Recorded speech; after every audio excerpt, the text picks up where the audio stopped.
The emergency session of the Vorthak High Council had been running for 8 hours without a break. The great chamber buzzed with nervous energy as representatives from across their civilization debated the most critical decision in their species' history. High Admiral Morgoth stood at the center of the room, surrounded by holographic displays showing everything they had learned about humanity. The evidence was overwhelming and terrifying. "The choice before us is simple but vital," he announced to the assembled council members. "We must decide whether to treat humanity as a threat that must be destroyed or as a potential ally too dangerous to make into an enemy." Senior Counselor Kethamore was the first to speak. "The evidence is clear. They possess technology that could end our entire civilization. If they have aggressive intentions toward other species, we must take action before they become even stronger." "And exactly how do you suggest we take action?" challenged Counselor Veltham from across the chamber. "Their single patrol ship could destroy our entire battle fleet. According to our intelligence, they have thousands of ships like that one, plus many that are even more powerful." The debate continued as fear and logic warred in the minds of the council members. They had discovered a species more advanced than themselves, but had no way to determine what humans actually intended to do with their overwhelming power. Meanwhile, aboard the human ship Resilience, Communications Officer Minho Kang was running his daily analysis of background radio signals when something unusual caught his attention. "Captain Park," he called out from his station, "I'm detecting organized communication patterns from the area where we encountered that alien ship weeks ago. Very sophisticated encryption, but I can identify the carrier wave signatures." Captain Hyunwoo Park walked over to examine the data on Minho's screens. "How long have they been transmitting?" "Several hours, sir. The signal strength and distribution pattern suggests a large communication network. They appear to be having extensive discussions with someone very far away." Hyunwoo studied the information thoughtfully. "Are they discussing us?" "Unknown, sir. Their encryption is more advanced than anything in our current databases, but the timing strongly suggests they're reporting our previous encounter to their leadership." "Interesting." Hyunwoo made a decision that would reshape the political structure of the known galaxy. "Minho, can you penetrate their stealth systems?" "Absolutely, sir. We've been tracking their energy signatures since our first meeting. Their cloaking technology is impressive, but our sensors are significantly more advanced. Open a direct communication channel to their ship." Minho hesitated, his fingers hovering over the control panel. "Sir, first contact protocols require authorization from Fleet Command before initiating diplomatic communication." "Sometimes," Hyunwoo said with a slight smile. "It's easier to apologize for taking initiative than to wait for permission to do the right thing. Open the channel." On the alien observation vessel, communications specialist Drenka suddenly straightened at his workstation, his 4 hands dancing frantically over his instruments. "Commander Velthara," he called out in a voice filled with shock. "We're receiving an incoming transmission." "From our home fleet?" she asked hopefully. "No, Commander. From the human ship. Direct communication on our primary frequency." "They're speaking to us." Velthara felt her blood freeze in her veins. "That's completely impossible. They cannot know our communication frequencies or protocols." "They're transmitting in perfect Vorthak, Commander," Drenka said, his voice barely above a whisper. "Flawless grammar and pronunciation." "Put the transmission through to the main speakers," Velthara ordered, though every instinct told her to flee immediately. Captain Hyunwoo's calm voice filled the alien bridge, speaking their language as if he had grown up with it. "This is Captain Hyunwoo Park of the United Federation ship Resilience. We are aware that you have been observing us for some time. We have been observing you as well. Your stealth technology is quite impressive, but we have been tracking your energy signatures since you first arrived in this system. We thought it might be time to have a conversation." The alien bridge fell into complete silence. Every crew member stared at the speakers as if they had just heard the voice of a god. Finally, Velthara found the courage to respond. How is it possible that you know our language? We have been monitoring your communications with your superiors for the past several hours," Hyunwoo replied in a casual, friendly tone. "Our translation computers are quite efficient at pattern analysis. We were able to decode your basic grammar and vocabulary structure from your conversations. Your language is actually quite logical and well-structured." Science Officer Quindar stared at his instruments in complete disbelief. "Commander, they learned our entire language in a matter of hours. Our most advanced linguistic computers would require years to accomplish the same task. The horrible truth was becoming clear to Velthara. Humanity had been allowing themselves to be studied. They could have revealed themselves at any point during the surveillance operation, but had chosen not to. The implications were beyond terrifying. "Why didn't you make contact with us earlier?" she asked, though she feared the answer. "We didn't want to frighten you," Hyunwoo replied matter-of-factly. "First contact situations can be quite stressful for some species. We thought it would be less traumatic to allow you to observe us first and become comfortable with the idea that we exist before introducing ourselves formally." "You were protecting us from stress?" Velthara asked, unable to hide her confusion. "In a sense, yes. We have encountered 17 different alien civilizations during our expansion into space. Experience has taught us that forced contact usually creates more problems than it solves. It's generally better to let other species approach us at their own pace when they feel ready." On the human ship, Captain Hyunwoo was genuinely enjoying this conversation. After weeks of routine patrol duty, finally something interesting was happening in his sector. "If you don't mind my asking," he said politely, "what have your observations taught you about us?" There was a very long pause before Velthara answered carefully. "We have learned that your species is technologically sophisticated."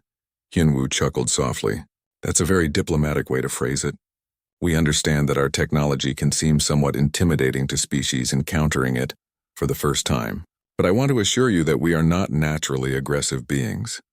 "Not aggressive?" Velthara couldn't keep the disbelief out of her voice. "Your ship carries enough weapons to destroy entire worlds." "Well, yes," Hyunwoo admitted thoughtfully. "This is actually one of our smaller vessels. But you're correct that we do maintain significant defensive capabilities. We have learned through experience that the most effective way to avoid conflicts is to make it very clear that fighting with us would be extremely costly for everyone involved." "You consider world-destroying weapons to be defensive?" Quindar whispered to himself. Hyunwoo continued his explanation. "We have been a spacefaring civilization for approximately 2 centuries now. During that time, we have made contact with 17 different alien species. I'm pleased to report that we have never been forced to fire our weapons in anger. Most civilizations, once they understand our capabilities, find that peaceful negotiation is much more profitable than warfare." "And what happens if a species chooses warfare instead of negotiation?" Velthara asked, though she dreaded the answer. "Then we end the conflict as quickly and decisively as possible," Hyunwoo replied in the same calm, reasonable tone. "We have found that prolonged conflicts cause unnecessary suffering for everyone involved. It's much kinder to make any aggression too expensive to continue." Back in the Vorthak High Council chamber, the emergency session was interrupted by an urgent transmission from Commander Velthara. "High Council," she reported, her voice shaking slightly. "The humans have initiated contact. They have been aware of our surveillance operation from the very beginning." "What are their demands?" asked High Admiral Morgoth, expecting the worst. They have no demands, sir. They are asking if we would like to establish formal diplomatic relations between our civilizations." The council chamber erupted in confused discussion. This was not how anyone had expected first contact to proceed. Velthara continued her report. "They claim to prefer peaceful relationships, but they have made their overwhelming military superiority very clear. They are offering friendship, but from a position of absolute strength." "What is your recommendation, Commander?" Morgoth asked. "I recommend that we accept their offer of diplomatic contact," Velthara replied without hesitation. "We have 3 realistic options. Attempt to fight them and face certain annihilation, try to ignore them and risk future conflict when they decide we're a threat, or establish peaceful relations while they're still offering them. Do you believe peaceful coexistence is actually possible?" "Sir, they could have destroyed us at any moment during our surveillance operation. Instead, they allowed us to study them and then politely introduced themselves. I believe they genuinely prefer cooperation to conquest." Science Officer Quindar added his assessment. "High Admiral, our analysis suggests that humanity is a species that has achieved peace through absolute deterrence." 2 weeks had passed since the alien ship fled from human space. The Vorthak Intelligence Division had been working day and night to learn more about this terrifying new species. Their advanced computers finally managed to break through some of the simpler human communication codes, giving them access to basic transmissions. Intelligence Officer Drenka sat hunched over his workstation, carefully studying the decoded messages. Most were routine communications between crew members, but some contained information that made his blood run cold. "Commander Velthara," he called through the ship's internal communication system, "you need to hear what I've found." Velthara arrived quickly, still haunted by nightmares about antimatter weapons being used like simple tools. "What have you discovered?" "I managed to decode a conversation between the human ship's captain and one of his officers," Drenka explained. "The content is disturbing." He activated the audio playback system. The voices of Captain Hyunwoo Park and Marine Commander Da Yun Choi filled the room, speaking in calm, matter-of-fact tones about things that made the aliens' hearts race with terror. "This is Captain Park speaking to Marine Commander Choi about their military procedures," Drenka explained before playing the recording. The human voices were clear and casual. "Da-yun, make sure your Marines understand our basic engagement rules. If something is worth shooting once, it's worth shooting with enough force to eliminate the target, its backup systems, and anything that might try to get revenge later." The response came immediately. "Understood, Captain. Total overwhelming force prevents future problems. It's always better to use too much firepower than not enough." Velthara stared at the speaker in disbelief. "They plan for revenge attacks before they even start fighting?" "It gets worse," Drenka said grimly. "Listen to this part." The recording continued with Marine Commander Choi explaining to her troops, "Remember, we're not just fighting for ourselves. We're setting an example. If anyone attacks humans, we need to make sure they regret it so much that nobody else will ever try." "This is their standard military thinking?" Velthara asked, feeling sick. "Apparently so. They don't fight to win battles. They fight to prevent all future battles by making the cost of fighting them too terrible to consider." Meanwhile, aboard the human ship, Marine Commander Da Yun Choi was conducting routine training exercises with her small unit. The Resilience only carried 12 Marines, but each one was equipped with weapons that could level city blocks. "Listen up, people," she addressed her troops in the ship's small training room. "We're not just soldiers out here. We represent all of humanity. If we ever have to fight, we need to make sure any enemies understand that attacking humans is the worst mistake they could possibly make." Private Dongsu Nam raised his hand. "Ma'am, what if we encounter species that are physically much larger than us? Some aliens might be twice our size and strength." Dayun smiled confidently. "Physical size means nothing when you're carrying plasma rifles that can punch through starship armor plating. We're not here to fight fair fights. We're here to win so completely and decisively that nobody else will want to try fighting us." She gestured to the weapons rack behind her, filled with devices that could each destroy entire buildings. "Every piece of equipment we carry is designed around one simple principle: overwhelming superiority in every possible situation."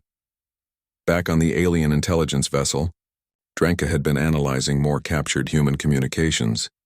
The technical specifications he found made no logical sense. "Commander," he reported, "I've identified their primary weapon systems from their own maintenance records. Each antimatter cannon has an effective range of 15 kilometers, with a blast radius of 3 kilometers.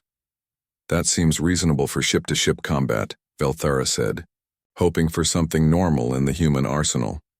"These aren't their ship-to-ship weapons," Drenka replied, crushing her hopes. "According to their technical manuals, these are classified as close-range defensive systems." Velthara felt her legs give out and sat down heavily. "Close range? What do they use for long-distance attacks?" Drenka changed his display to show another set of specifications that made him question his own sanity. "Something they call quantum torpedoes, maximum range 50,000 kilometers. Explosive yield equivalent to our largest nuclear weapons." "How many of these torpedoes does their ship carry?" 240. The number hung in the air like a death sentence. Velthara's civilization considered nuclear weapons to be last resort devices of mass destruction. Their most powerful warships carried perhaps 6 such weapons, and using even one would be considered a crime against all life. "There's something else?" Drenka continued reluctantly. "They have files labeled strategic weapons that I cannot decode. The encryption protecting these files is beyond anything we've ever encountered." On the human ship, Captain Hyunwoo Park was completing his routine paperwork in his quarters. Fleet Command required detailed reports on all ship systems and crew status. He worked through the boring but necessary forms with practiced efficiency. Equipment inventory report, he muttered to himself, checking off items on his tablet. 12 antimatter cannons operational. 240 quantum torpedoes full stock. 6 fusion mines ready for deployment. He paused at the last item on the weapons list. 1 planet cracker missile, stored and secured. The planet cracker was something he hoped never to use. It was designed for destroying large asteroids that might threaten populated worlds. But Fleet Command insisted every ship carry one. The weapon could crack open a moon if necessary. He finished the report and submitted it to Fleet Command, completely unaware that alien codebreakers were desperately trying to understand what a planet cracker missile might be. The Vorthak intelligence teams had been analyzing human manufacturing records with growing horror. The production numbers they found seemed impossible for any civilization to achieve. The shipyard data we intercepted defies all logic, reported Senior Analyst Morketh to the Vorthak High Command. They claim to be producing 12 ships identical to the one we encountered every single month. Fleet Admiral Torgon studied the numbers with disbelief. 12 ships with antimatter weapons and planet-destroying capabilities every month? According to their records, that's the output from just one shipyard. They operate 17 similar facilities throughout their territory. The command chamber fell silent as the officers calculated the implications. If these numbers were accurate, humanity had been building an enormous fleet of superweapons for decades. "Show me their total fleet strength," Torgon ordered. Morketh projected the calculations onto the main display. Based on 30 years of continuous production at these rates, humanity should possess over 4,000 warships of this class or better. The silence in the command chamber was deafening. The entire Vorthak Confederation had perhaps 50 warships total, accumulated over centuries of careful construction and resource management. "There's something else," Morketh continued. "According to their internal communications, ships like the one we encountered are classified as patrol-class vessels, not primary battle units, routine patrol ships. Back aboard the Resilience, Communications Officer Minho Kang was enjoying his daily video call with his family back on Earth. The quantum relay allowed real-time communication across vast distances, making these conversations a highlight of long patrol missions. "How's the patrol going, son?" asked his mother, her face filling the small screen in his quarters. "Pretty quiet, actually," Minho replied cheerfully. "We haven't seen any real action at all. Just flying around in circles, looking at empty space and checking navigation beacons." "That's good. I worry about you out there with all those dangerous weapons on your ship." Minho laughed. "Mom, this is probably the safest job in the entire fleet. The Resilience could survive almost anything short of a direct hit from another planet cracker missile. Our armor and shields are practically indestructible. I still worry." "Don't. We have the best equipment in known space, the most advanced training, and the most experienced crew. Nothing bad is going to happen to us out here." The alien listening post that intercepted this family conversation was deeply disturbed by the casual way the human officer discussed world-destroying weapons. He spoke about planet killers the way most people might talk about bad weather. Science Officer Quindar was preparing his final comprehensive report for the Vorthak Science Council. The information he had gathered would fundamentally change how his civilization viewed the galaxy. "Summary of findings," he began typing. "Humanity appears to be a species that has solved the problem of warfare through absolute technological superiority. They do not seek fair fights or honorable combat. They seek to make fighting them so costly that no enemy will attempt it more than once." He paused, considering his next words carefully. "Their military doctrine is based on a simple but terrifying principle. If you threaten a human, they will respond with enough force to eliminate you, your allies, your backup plans, and serve as a warning to anyone else who might consider similar actions." Commander Velthara read over his shoulder. "Are you saying they plan to conquer the galaxy?" The Vorthak medical research team had been studying the biological data from their scans of the human crew for over a week. Chief Medical Researcher Cathara stood before her analysis screens, staring at readings that made no sense according to everything she knew about evolution and biology. "This is impossible," she muttered to herself, then called for her assistant. "Velkinth, come look at these human body scans. Tell me what you see." Senior Medical Analyst Velkinth approached the displays, her 4 eyes examining the detailed images of human anatomy. After several minutes of careful study, she stepped back with confusion written across her silver face. These beings appear to be designed for warfare, she said slowly. But that makes no evolutionary sense. Why would a species develop such extreme physical capabilities? Cathara highlighted different sections of the human skeletal system. Look at their bone structure. They have backup support systems throughout their entire skeleton. Even if they lose 30% of their bone density, they can still move and fight effectively. That level of redundancy is unnecessary for any normal species, Velkinth observed. Most creatures would be completely disabled by injuries that these humans could apparently ignore. It gets stranger, Cathara continued, switching the display to show internal organ systems. Their organs are arranged with multiple backup functions. A human can lose an entire kidney, half of their liver, and significant portions of their stomach and still survive for extended periods. Velkinth studied the organ layouts with growing amazement. They're built like military vehicles with redundant systems, as if their bodies expect to take severe damage and keep functioning. On the human ship Resilience, Medical Officer Jiwon Song was conducting her monthly crew health evaluations. She had no idea that aliens were studying her patient's biology with increasing horror. "All right, Taehyun," she said to Navigation Officer Taehyun Ryu as he sat on the examination table. "Let's check your physical condition and stress response levels. Fleet Medical Command wants detailed health reports on all long-range personnel." Taehyun relaxed as she ran various medical scans. "How do the results look, Doctor?" "Excellent as always," Jiwon replied, checking the readings on her instruments. "Your stress hormone levels are well within normal ranges. Muscle tone is optimal, and your psychological profile shows perfect adaptation to extended combat readiness." "Combat readiness?" Taehyun asked with mild interest. "Standard fleet terminology," Jiwon explained. "It means you're mentally and physically capable of operating complex systems under extreme stress, making life-and-death decisions without panic, and maintaining unit cohesion during dangerous situations." To the humans, this was completely normal. To the aliens monitoring their conversations, it was absolutely terrifying. Back on the alien research vessel, Cathara was presenting her most disturbing findings to the Vorthak Science Council through quantum communication. "The human nervous system is the most frightening aspect of their biology," she reported to the council members. "Under stress conditions, their brain chemistry undergoes dramatic changes that would be fatal to most species." She displayed brain scan data on the holographic projector.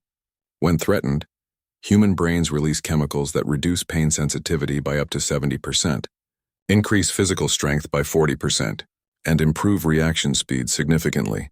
"They have a biological combat mode?" asked Councilmember Dorthek in disbelief. "Exactly. Their bodies automatically prepare for warfare when they sense danger, as if their entire species evolved while constantly fighting for survival against overwhelming threats." Senior Counselor Morthek leaned forward with concern. "Are you suggesting they're naturally aggressive?" "Not aggressive," Cathara corrected. "Adapted. Their biology suggests they come from an environment where extreme violence was so common that only individuals capable of surviving massive trauma could reproduce. The alien researchers had managed to intercept and decode some human historical records, and what they found explained the impossible biology, but made it infinitely more frightening." Historical data analyst Korveth had been working for days to understand human civilization development.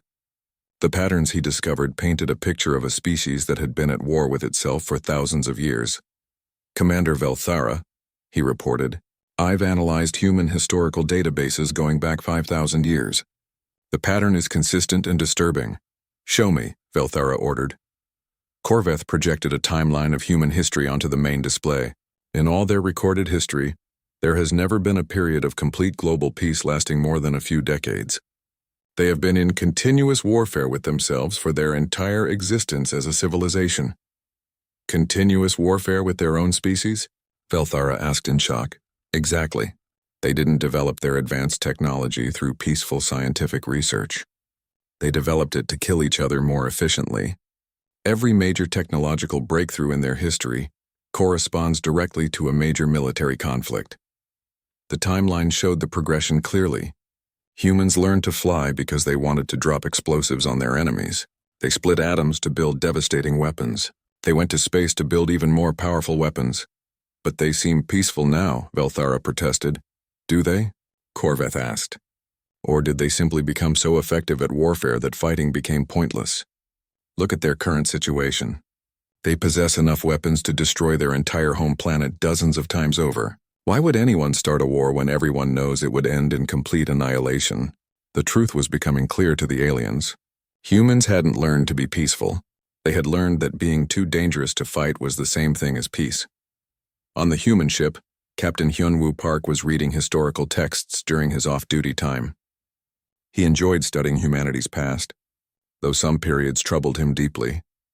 Hard to believe we almost destroyed ourselves in the 20th century, he said to Chief Engineer Soo-Jin Kim as they shared coffee in the mess hall. 2 world wars, nuclear weapons, constant regional conflicts, Soo-Jin agreed, shaking her head. Our ancestors came very close to wiping out human civilization entirely. Thank goodness we learned from those mistakes, Hyunwoo said. Now we have the technology and wisdom to protect ourselves without having to attack others. The fleet maintains stability, Soo-Jin nodded.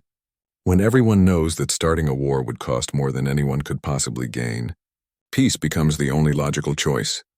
This casual conversation was intercepted by Vorthak intelligence and confirmed their worst fears about human society.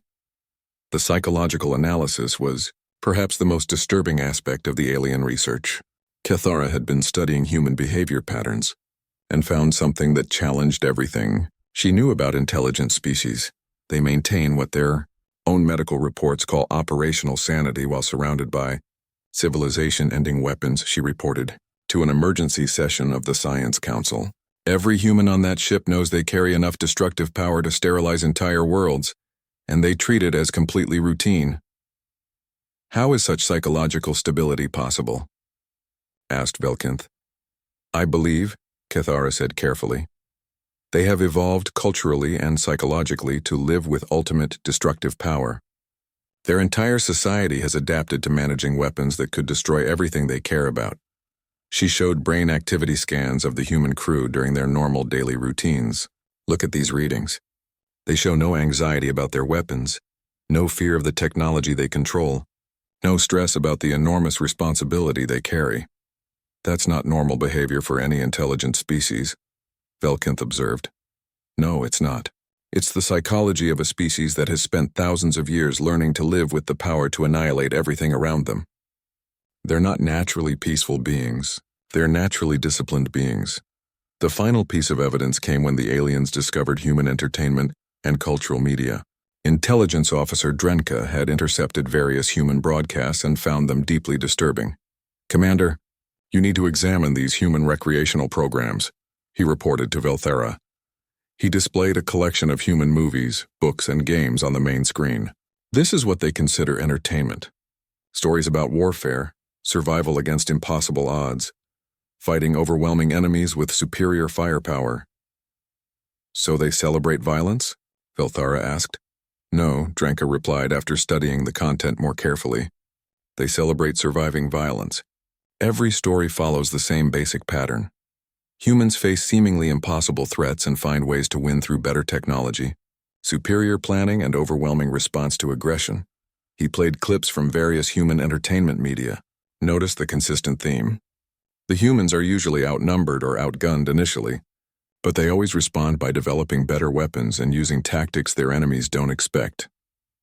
It's their cultural programming, Velthara realized with growing dread. They don't just prepare for war. They prepare to win wars by making the cost of fighting them too terrible for enemies to bear. Medical Officer Ji-won Song was completing her shift when she received a routine communication from Fleet Medical Command. It was a monthly. The stars looked the same as they always did through the main screen of the UFS Resilience. Captain Hyunwoo Park stood on his bridge watching the endless darkness of space. His ship had been patrolling the edge of human territory for almost 3 weeks now. Nothing exciting had happened during that time. Nothing exciting ever happened out here on the rim. The Resilience was not a big ship by human standards. At 800 meters long, it was considered a patrol vessel. Small and fast, with enough firepower to handle pirates or smugglers. The crew of 43 people knew each other well after months of flying together through empty space. Captain, we've got something, called Communications Officer Min-ho Kang from his station. His voice carried a note of interest that broke the usual quiet of the bridge. Unknown contact bearing 27 Mark IV. Distance approximately 2 light minutes. Hyunwoo walked over to Minho's station and looked at the sensor display. The contact was large, much larger than his own ship. The design looked strange and unfamiliar. Definitely not human in origin. First contact situation? Minho asked quietly. Could be, Hyunwoo replied. He had trained for this possibility, but it had never actually happened before. All hands, this is the captain speaking. We have detected an unknown vessel in our vicinity.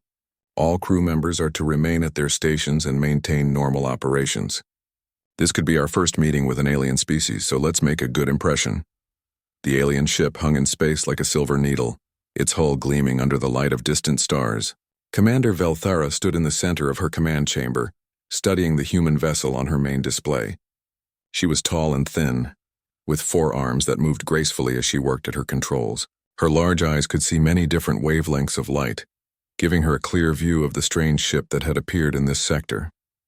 What do you make of it, science officer? She asked. Quindar moved closer to his instrument panel, his 6 fingers dancing over the controls as he gathered data. He had been studying alien species and their technology for most of his long life. This was the first time he had encountered anything quite like this human vessel. It appears to be some sort of military ship, he said, examining the readings on his screen. Length approximately 800 meters. The hull design is unusual, very angular and practical, but the size is strange for a warship. Strange how? Velthara asked. It's too small. Most space combat vessels need to be at least 2,000 meters long to carry enough weapons and armor to be effective. This ship looks like it should be a cargo hauler or a research vessel. Velthara studied the human ship more carefully. In her 200 years of exploration, she had cataloged the technology of dozens of different species. Most followed predictable patterns as they developed spaceflight capabilities. They started with chemical rockets, moved to fusion drives, and slowly built larger and more powerful ships over centuries. Run a complete scan, she ordered. I want to know everything about this vessel. Crew size, weapon systems, power output, hull composition, everything. Yes, Commander, Quindar replied, adjusting his instruments to begin a deep probe of the alien ship. On the human vessel, Chief Engineer Soo-Jin Kim noticed the scanning beam immediately. Her instruments detected the energy patterns sweeping through their hull, probing their systems and trying to analyze their technology. Captain, she called out from her engineering station. We're being scanned. Deep-level analysis, very thorough. Someone wants to know what we're made of. Hyunwoo moved over to her station. Can they penetrate our security systems? Some of them, Soo-Jin said with a slight smile. They can see the basic structural information.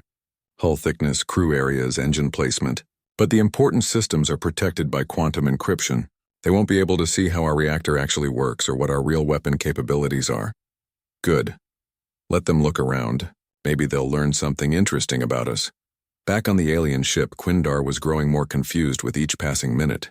The scan results were showing him things that didn't make logical sense according to everything he knew about spacecraft design. Commander, I'm getting some very unusual readings, he reported. This vessel appears to have only 43 crew members aboard. 43? Velthara moved closer to examine the data. That's impossible. A warship of this size should require at least 300 people to operate effectively. That's what I thought too, Quindar agreed. But the life signs are clear. 43 individuals, all in excellent health and showing no signs of stress. Maybe it's not a warship, Velthara suggested. Perhaps it's an exploration vessel with light armament. I don't think so. Quindar pointed to his display screen. Look at these energy signatures. These are definitely military-grade weapon systems. Very advanced ones, too. The power requirements are enormous. Velthara felt a cold sensation in her chest. Something was not adding up about this alien ship. Show me the power readings.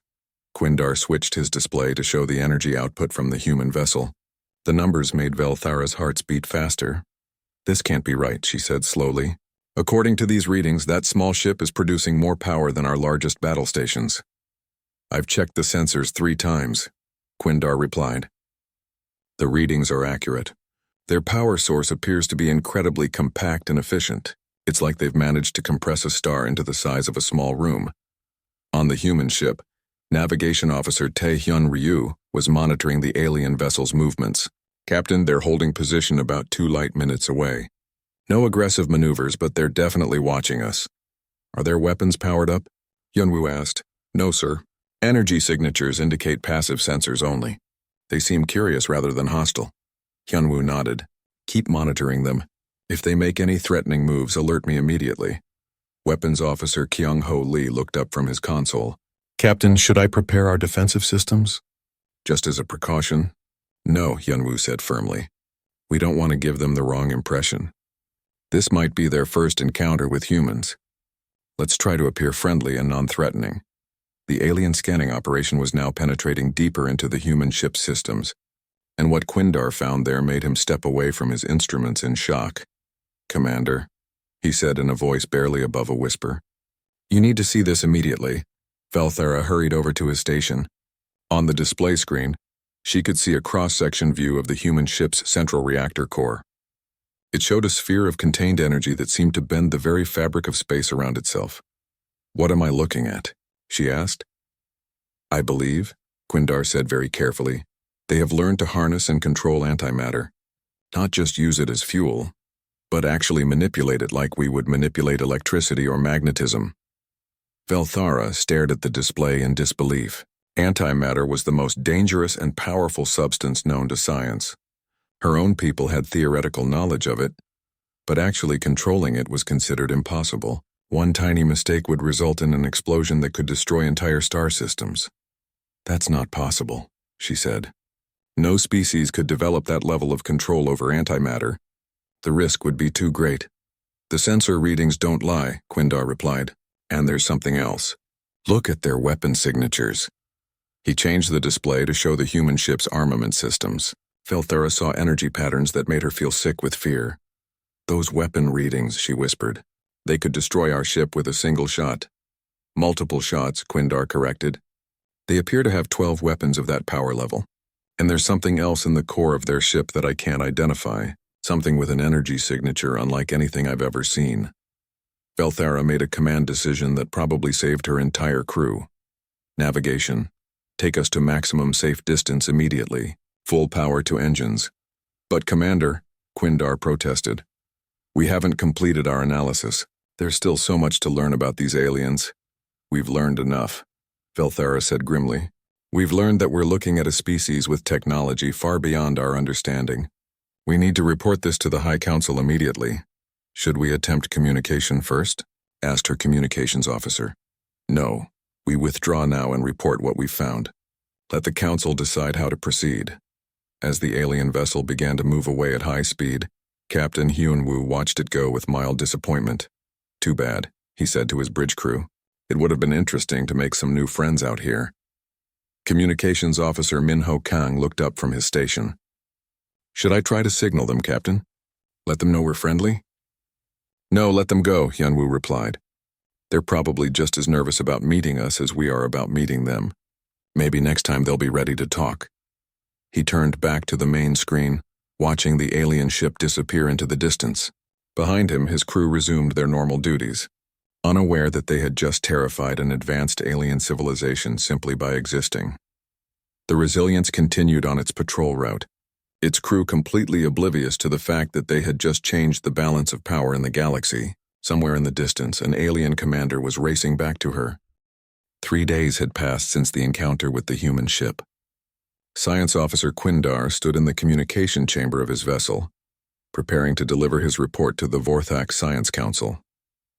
The holographic projectors hummed to life, filling the room with the images of the most brilliant minds in his civilization. Chief Science Advisor Morthek appeared first, her ancient face showing the wisdom of 500 years of study. Around her, dozens of other scientists materialized as blue-tinted holograms, their silver eyes focused intently on Quindar. Honored Council, Quindar began, his voice steady despite his nervousness. What we discovered during our encounter challenges our basic understanding of physics and engineering. Present your findings, Morthek said simply. Quindar activated his data display, projecting a 3-dimensional image of the human ship into the center of the chamber. The vessel rotated slowly, showing its sleek design and unusual proportions. This craft appears to be a military patrol vessel, he explained. However, its capabilities are impossible according to our current scientific knowledge. He highlighted different sections of the ship as he spoke. The first anomaly is mass compression. This vessel weighs 47,000 metric tons, but occupies the space typically required for a ship half that mass. The matter density we measured should create gravitational effects that would tear the ship apart. Concerned whispers echoed through the chamber. Senior researcher Velkinth leaned forward in her chair. "Are you certain of these measurements?" she asked. "I have verified them multiple times," Quindar replied. "The density readings are accurate. Somehow they have compressed matter beyond what our physics considers possible." He changed the display to show the ship's hull composition. "The construction materials present another impossibility. Our analysis shows combinations of elements that do not exist in nature. Some of these substances are not even listed in our periodic tables of known elements." Another council member spoke up. "Could their star system contain unusual heavy elements that we haven't discovered?" "No," Quindar answered firmly. "We analyzed the background radiation from their region of space. Their home star is completely ordinary. These materials must be artificially created through processes we don't understand." Meanwhile, aboard the human ship Resilience, Chief Engineer Soo-Jin Kim was enjoying her lunch break in the mess hall. She sat with Medical Officer Ji-Won Song, casually reading technical reports on her tablet while eating rice and vegetables. "Those aliens gave us quite a thorough examination," Soo-Jin said with amusement. "Their scanning technology is actually pretty impressive." "What did they manage to see?" Ji-Won asked, taking a bite of her meal. "The basic stuff," Soo-Jin replied. "Hull thickness, crew compartments, engine output signatures. Our quantum encryption systems kept them out of the classified areas. They have no idea how our antimatter reactor actually operates." "That's probably for the best," Ji-Won said with a laugh. "Can you imagine their reaction if they knew we carry 12 antimatter cannons on what we consider a small patrol ship?" "They'd probably think we were planning to invade their entire civilization," Soo-Jin agreed. Grinning at the thought, back in the Science Council chamber, Quindar was explaining the power system anomalies that had disturbed him most. "The energy output readings are beyond anything we have recorded from any known civilization," he continued. "This small vessel produces more power than our largest orbital stations. Our most advanced battleships generate less energy than this single patrol craft." Morthek's expression grew more serious. "Explain the power source." "The reactor core appears to utilize controlled antimatter reactions," Quindar said. "But the containment system violates everything we know about antimatter physics. Containing that much antimatter should require massive magnetic field generators and cooling systems. The equipment alone should fill most of the ship." He highlighted the reactor area on his display. "Instead, their containment system appears to be generated by devices no larger than my hand. It's as if they have discovered entirely new laws of physics." The chamber fell silent as the council members absorbed this information. Finally, Velkinth spoke. "What about their weapon systems?" Quindar's expression became even more troubled. "That is perhaps the most disturbing aspect of our discovery. They carry 12 primary energy weapons, each one capable of destroying our largest warships with a single shot." He paused, checking his data once more before continuing. "But those aren't what concern me most. There's something else in the center of their vessel. Something that generates energy signatures unlike anything in our databases. Our computers cannot even classify what it might be." On the human ship, Navigation Officer Tae-hyun Ryu was performing routine maintenance on the sensor arrays when he noticed unusual readings on his instruments. "Captain," he called out to Hyunwoo Park, who was reviewing patrol reports nearby, "I'm detecting some strange energy patterns from empty space. Like there's something out there but our visual sensors can't locate it." Hyunwoo walked over to examine the display. "Distance and bearing?" "Approximately 3 light minutes away. Same general direction as that alien contact from a few days ago." Hyunwoo nodded thoughtfully. "They're probably still observing us. Can't really blame them for being curious about strangers in their neighborhood. Should we do something about it?" Taehyun asked. "No, let them watch," the captain replied.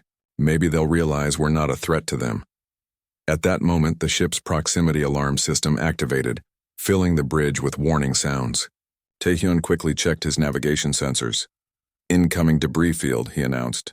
"Multiple objects of various sizes approaching our position. Looks like fragments from an asteroid collision. Largest piece measures approximately 50 meters across. Time until impact?" Hyunwoo asked calmly. "First fragments will reach us in 4 minutes. The large piece will arrive in 7 minutes. Hyunwoo considered their options. They could alter course, but that would take them away from their assigned patrol route. They could activate defensive shields, but that would consume unnecessary power. Kyung-ho, he said to his weapons officer, can you clear us a safe path through the debris? Absolutely, sir, weapons officer Kyung-ho Lee replied from his station. Point defense systems are ready for engagement. From their concealed observation position, the alien crew watched with growing fascination as the human ship approached the dangerous debris field without changing course. They're not avoiding the collision, Commander Velthara observed. Are they planning to take damage rather than alter their route? Wait, Science Officer Quindar said, monitoring his sensors carefully. Their weapon systems are powering up. On the human ship, Kyung-ho was calmly targeting the largest pieces of debris that posed a threat to their hull. Point defense systems online and ready, he reported, engaging incoming debris. What happened next would be remembered by the alien observers for the rest of their lives. Instead of the bright energy beams they expected to see, the human weapons fired what appeared to be small spheres of absolute darkness. When these dark projectiles made contact with the asteroid fragments, the rocks didn't explode or break apart. They simply ceased to exist completely. No debris, no energy flash, no fragments. The matter just vanished from space as if it had never been there. By all the gods of space, whispered Commander Velthara. What kind of weapons are those? Quindar was frantically recording every detail of what he was witnessing. Commander, those weren't energy weapons at all. They fired controlled antimatter projectiles. They're using antimatter for routine point defense. That's completely insane, Velthara said, her voice filled with horror. One miscalculation with antimatter, and they could destroy their own ship. How can they use such dangerous weapons so casually? Look at their crew readings, Quindar replied, checking his biological scanners. Heart rates are normal, stress hormones are at baseline levels. They show no signs of anxiety at all. They're treating antimatter weapons like we would treat simple laser cutters. On the human ship, the debris clearing operation was already finished. The threat had been eliminated with casual efficiency. Nice work, Captain Hyunwoo said approvingly. All clear ahead. Resume normal patrol speed. Thank you, Captain, Kyung-ho replied, already powering down the point defense systems. Should I log this as a combat engagement? No, just mark it down as routine navigation hazard removal, Hyunwoo said. Nothing unusual about clearing space debris. Medical Officer Jiwon Song had observed the entire incident from her station. You know, she said thoughtfully, we probably just gave those alien observers quite a shock. What do you mean? Asked Taehyun. Think about it from their perspective, Jiwon explained. We just used antimatter weapons to remove space debris. That's like using nuclear missiles to clear pebbles from a walkway. Chief Engineer Soo-Jin Kim looked up from her technical reports. Actually, that's a pretty accurate comparison. Most civilizations probably consider antimatter to be their ultimate weapon, if they can use it at all. We use it for everything from main guns to point defense to reactor fuel. Back on the alien observation vessel, Quindar was updating his report to the Science Council with increasingly alarming data.